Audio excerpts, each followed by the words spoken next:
Hello， 大家好，今日帶大家嚟到荃灣翠桃閣一間啱啱完工嘅兩房單位。今次戶主係中意比較有原木為主嘅主題啦，咁所以我哋用咗大量木嘅元素去設計呢一間屋。唔講咁多啦，我哋一齊帶大家上去睇下我哋嘅設計啦。好，我哋一入到嚟門口嘅位置，左邊就係廚房，我哋專登拆咗一道門去做咗一個半開放式嘅設計。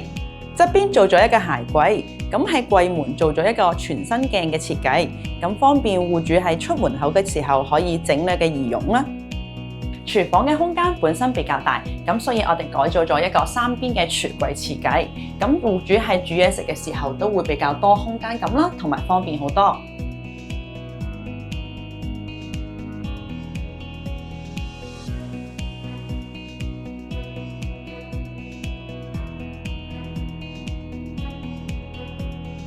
廚房地磚延伸出玄關，做咗一個落塵區。嚟到客飯廳嘅位置，我哋成間屋都用咗原木式嘅設計。我哋喺走廊嘅位置做咗一個特色嘅龍門框，一路延伸去到窗邊，咁就可以增加成間屋嘅空間層次感。客廳沿用咗櫃間牆嘅設計，戶主養咗好多小動物，我哋喺窗邊設計咗一組窗台櫃，櫃入邊做咗特別嘅加固，上邊可以俾戶主養佢嘅烏龜。下邊仲可以收納好多物件之餘，仲可以俾戶主嘅貓貓日常通過，咁樣可以增加佢哋好多平時嘅生活樂趣。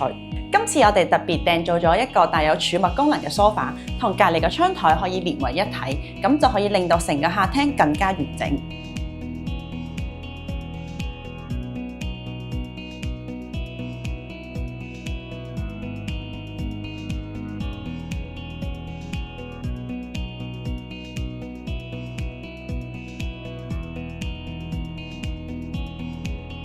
好，我哋嚟到主人房嘅部分啦。咁我哋希望房間可以有更多嘅空間感，咁所以你會見到我哋喺床嘅側邊做咗一級嘅地台，咁可以令到有更多嘅空間可以收納更多嘅雜物。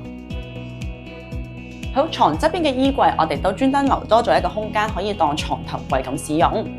另外，睡房都有一個好貼心嘅小心思，我哋喺房入邊整咗一個貓門，我哋專登設計咗呢一個通道，就可以令到貓貓可以自由出入我哋嘅睡房同埋書房。因為客房係女戶主嘅創造空間，所以我哋將房門改做特色玻璃雙趟門，咁令到光線可以穿透成條走廊去到客飯廳嘅部分。咁喺趟門上邊嘅設計呢，我哋用咗深色嘅木框配石紋玻璃，咁就帶有少少復古嘅感覺。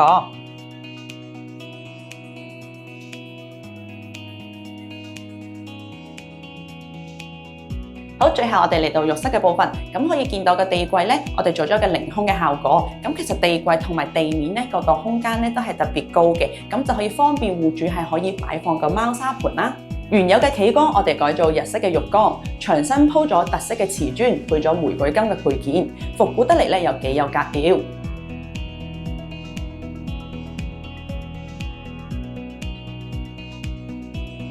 今日條片就嚟到呢度啦，如果鍾意我哋條片，可以 like、share and subscribe 我哋嘅 channel啦，我哋下次再見，拜拜。